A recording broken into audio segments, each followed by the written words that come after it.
প্রতিশোধ নিতে চাও না? প্লিজ।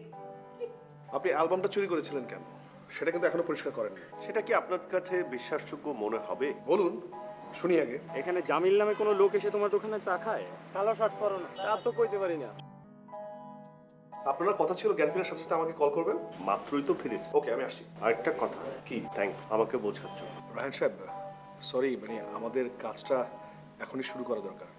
আপনি যদি আমাদের একটু সময় দিতেন। আমার নয়ন তাকে বেঁধে রেখেছে আমার সামনে, অথচ আমি কিছুই করছি না। কেউ বিশ্বাস করবে এটা?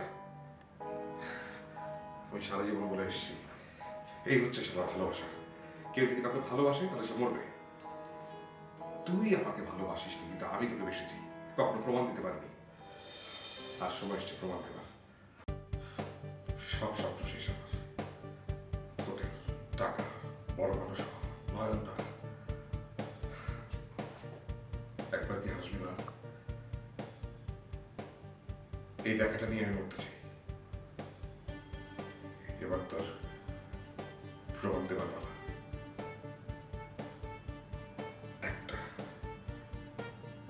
একটা গুলি করে প্রমাণ করে দে তুই আমাকে ভালোবাসিস না।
তারপর যতবার আমি অপরাধ বা খুনের ব্যাপারে কথা বলেছি ততবারই সামিরা আমাকে এড়িয়ে গেছে, কখনো কোনো স্পষ্ট জবাব বা উত্তর দেয়নি।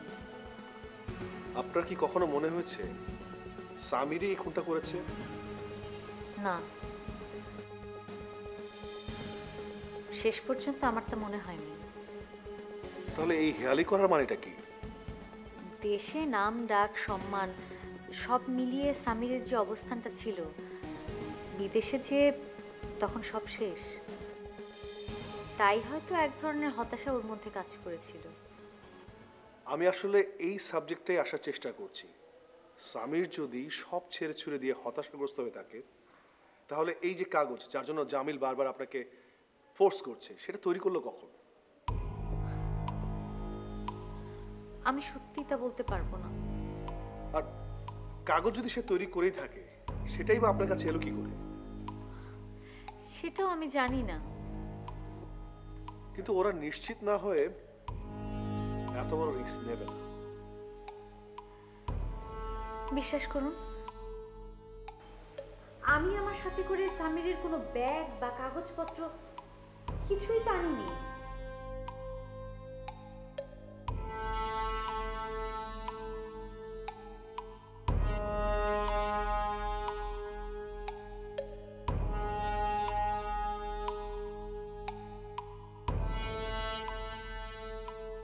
আপনি দ্রুত গাড়ি নিয়ে ওই বাড়িটার সামনে চলে যান। ওই বাড়িটার সামনে ওই কালো শার্ট পরা লোকটাকে দেখা গেছে। আপনারা সবাই মিলে ওকে অ্যারেস্ট করে নিয়ে দ্রুত চলে আসবেন, ঠিক আছে? আমি চলে আসছি। ওকে, যান, দ্রুত চলে যান।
হঠাৎ যদি কোনো ঘটনা ঘটতো, মানে একটু অন্যরকম, আনইউজুয়াল কিছু, জামিলকে সাথে সাথে সেখানেই পাওয়া যেত।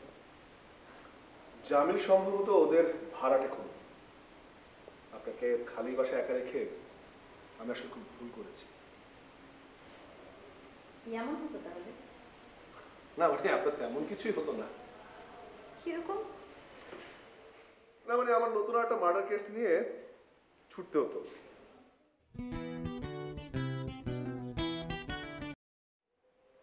হ্যালো, কি কখন? আচ্ছা ঠিক আছে, আমি আসছি, এখন আসছি। জামিল ধরা পড়েছে। ধরা পড়েছে? হ্যাঁ, অনেকক্ষণ আগে ধরা পড়েছে। চলুন আমাদের থানা যেতে হবে এখন। আমি আমি যে কি করব? দেখুন আপনাকে যেতে হবে, কারণ আপনি আইডেন্টিফাই করবেন ও জামিল কিনা। প্লিজ তাড়াতাড়ি করুন। আচ্ছা, এক মিনিট, আমাকে একটু শুনুন।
কোত্থেকে ধরলে?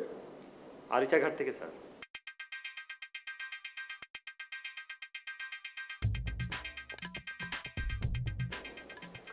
ওই রুট তো ওর ব্যবহার করার কথা না।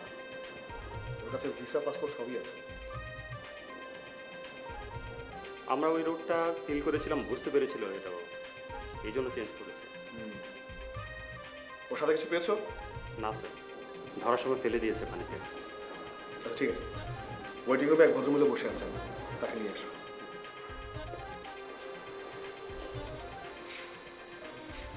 পানিতে কি কি ফেলেছিস?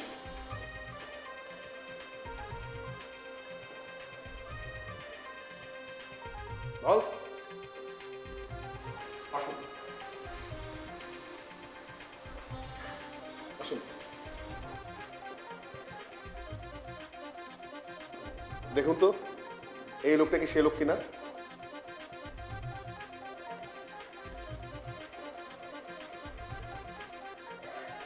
জি, ওই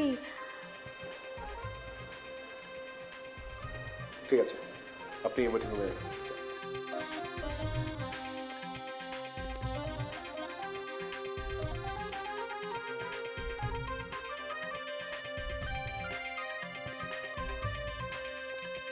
আসল কথা পরে হবে, আগে বল সে যদি বাসায় কেন গিয়েছিলি? চুপ করে আছিস কেন, বল।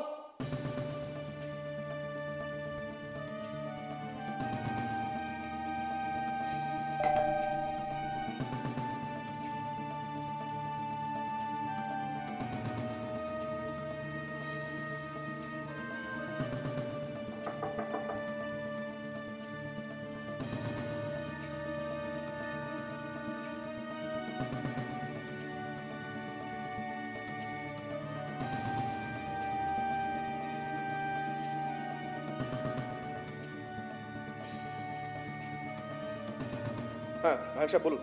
সেই তুই কোথায়? আমার সাথে। ও ওকে কি আপনি অ্যারেস্ট করেছেন? আরে না, তাহলে জামিলকে আইডেন্টিফাই করার জন্য ওনাকে নিয়ে এসেছি। ঠিক আছে, রাখছি।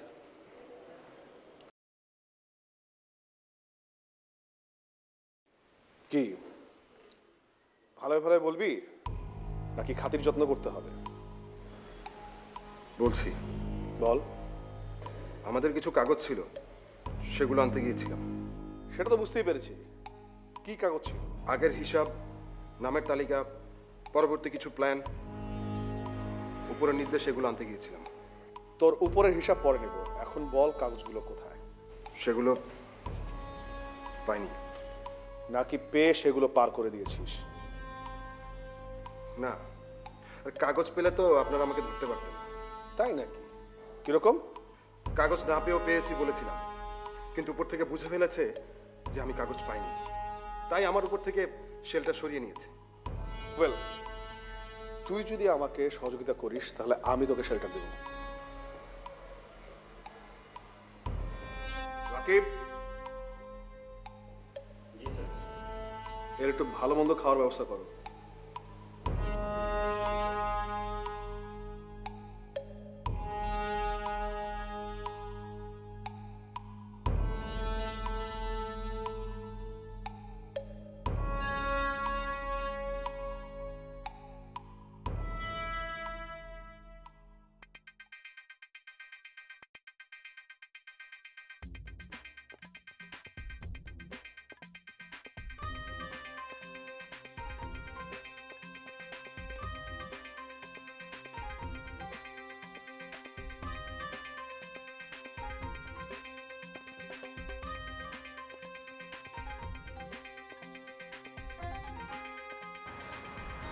এই প্রথম দেখলাম একজন মানুষ দিনের পর দিন কিভাবে মরতে পারে, তাও আবার একজন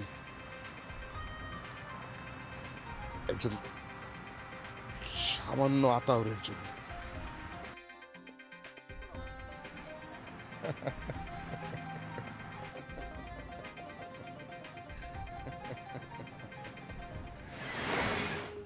সব শব্দ শেষ হলো।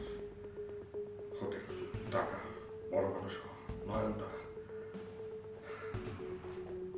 একবার কি হাসবি না? এই দেখাটা নিয়ে আমি মরতে চাই।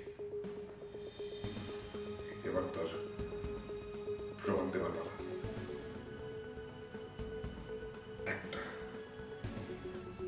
একটা গুলি করে প্রমাণ করে দে তুই আমাকে ভালোবাসিস না।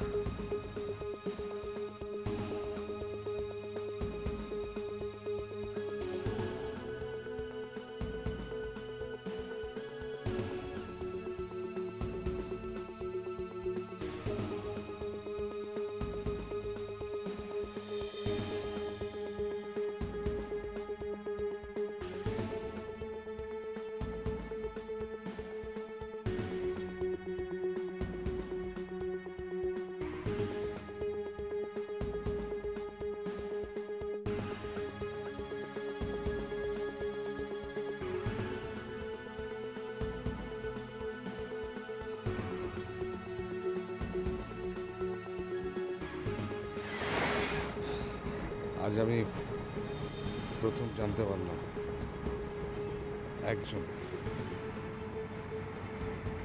অন্তত একজন আমাকে ভালোবাসে।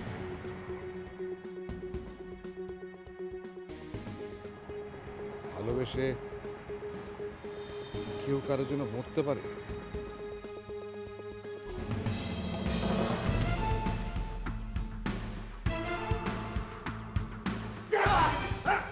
প্রতিটি মানুষের জীবনে একটা সময় আসে যখন তাকে আত্মসমর্পণ করতে হয়। জীবন মানুষকে কখন কোথায় নিয়ে যায় আমরা কেউ বলতে পারি না। সেফ একটা পুতুলের মতো ইশারায় নাচতে থাকে। আসলে ওর বাসা থেকে যখন অ্যালবামটা নিয়ে আসলাম, বাসায় আসার পরে দেখি অ্যালবামের নিচের অংশটা বেশ ভারী। হাত দিয়ে দেখি এই প্যাকেটটা, এই কাগজগুলোর জন্যই সেজুতির লাইফে এত যন্ত্রণা। আতাউর, আমাকে লোভ দেখিয়ে কোনো লাভ নেই। তুমি লোভী ছিলে, তাই লোভ করেছো। আমি নয়নের ভালোবাসার লোভে পড়েছিলাম।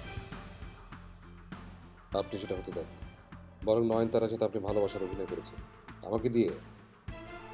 নয়নতারাকে